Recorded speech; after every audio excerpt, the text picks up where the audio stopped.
অষ্টম শ্রেণীর বাংলা পাঠ্য বিষয়ের অন্তর্ভুক্ত কবিতা একটি চড়ুই পাখি নিয়ে আজ আলোচনা করব। এই কবিতাটি লিখেছেন 50-এর দশকের বাংলার বিশিষ্ট কবি তারাপদ রায়। তারাপদ রায় জন্মগ্রহণ করেছিলেন 1936 খ্রিস্টাব্দে বাংলাদেশের টাঙ্গাইল জেলায়। তিনি কৃত্তিবাস ও কবি পত্রিকার অন্যতম কৃতি সদস্য ছিলেন। তারাপদ রায় নক্ষত্র রায় এবং গ্রন্থকীট প্রভৃতি ছদ্মনামেও তার লেখালেখিগুলো করেছেন। পাঠ্য এই কবিতাটি একটি চড়ুই পাখি তার শ্রেষ্ঠ কবিতা গ্রন্থ থেকে নেওয়া হয়েছে। তারাপদ রায় সম্বন্ধে বলা যায়, তিনি শিশু সাহিত্যের জন্য দুটি চরিত্রের সৃষ্টি করেছিলেন, যেগুলি তাকে সাহিত্যের ক্ষেত্রে কি করে রেখেছে না অনবদ্য করে রেখেছে। এই চরিত্র দুটি হলো ডোডো এবং তাতাই।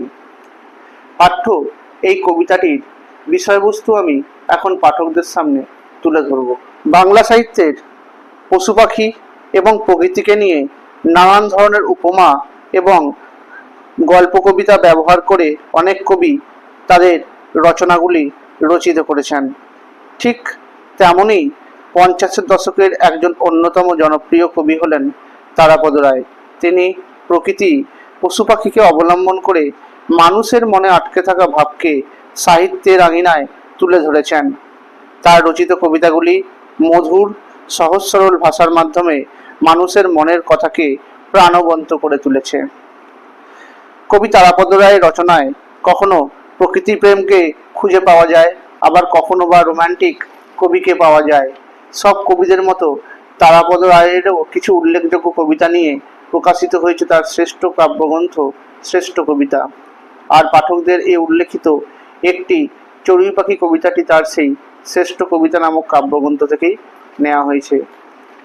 আলোচিত এই কবিতাটিতে দেখতে পাওয়া যায় একটি চড়ুই পাখি যে কবির বাড়িতে থাকে, কবির নিঃসঙ্গতার সঙ্গী হয়ে ওঠে, আর সেই চড়ুই পাখিকে কেন্দ্র করে কবিতার আত্মভাবনাকে আত্মকথনের ভঙ্গিতে তুলে ধরতে চেয়েছেন। এই একটি চড়ুই দিনের শেষে কবির নিঃসঙ্গতার সঙ্গী হয়ে উঠেছে। শুধু তার এই কবিতাতেই নয়, বাংলা সাহিত্যে এই চড়ুই পাখিকে কেন্দ্র করে রচিত হয়েছে বহু কবিতা এবং গল্প।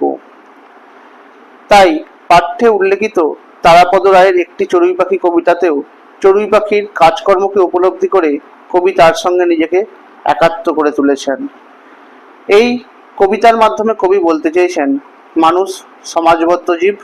সমাজ বলতে শুধু ইট কাঠ পাথরের কংক্রিটের জঙ্গল নয়, সেই সমাজে রয়েছে পশু পাখি এবং প্রকৃতিও। অনেক সময় প্রকৃতির খুব সামান্য প্রাণীও আমাদের সকলের দৃষ্টি আকর্ষণ করে এবং আমাদের নিঃসঙ্গ জীবনের সঙ্গী হয়ে ওঠে। এই কবিতায় একটি চতুর চড়ুই পাখি কবি তারাপদ রায়ের ঘরে বাসা বেঁধেছে। সন্ধ্যের অন্ধকার নামলে সেই চড়ুই পাখি ঘরে ফিরে আসে। অবাক দৃষ্টিতে কবির দিকে তাকায়, যেন সে কবিকে কিছু বলতে চায়। চড়ুই পাখিটি কবির সেই নিঃসঙ্গতাকে ভেঙে দেয়, কখনো বা তাচ্ছিল্যের সঙ্গে জানাতে চাইলে সে অন্য কোথাও আশ্রয় নিতেই পারে। মায়ার বাঁধনে আবদ্ধ হয়ে সে কবির ঘর ছেড়ে অন্য কোথাও চলে যাচ্ছে না। তাই কবিতাটিতে কবি তারাপদ রায় প্রথম থেকে শেষ পর্যন্ত চড়ুই পাখিকে নিয়েই তার ভাব বর্ণনা বিশ্লেষণ করেছেন।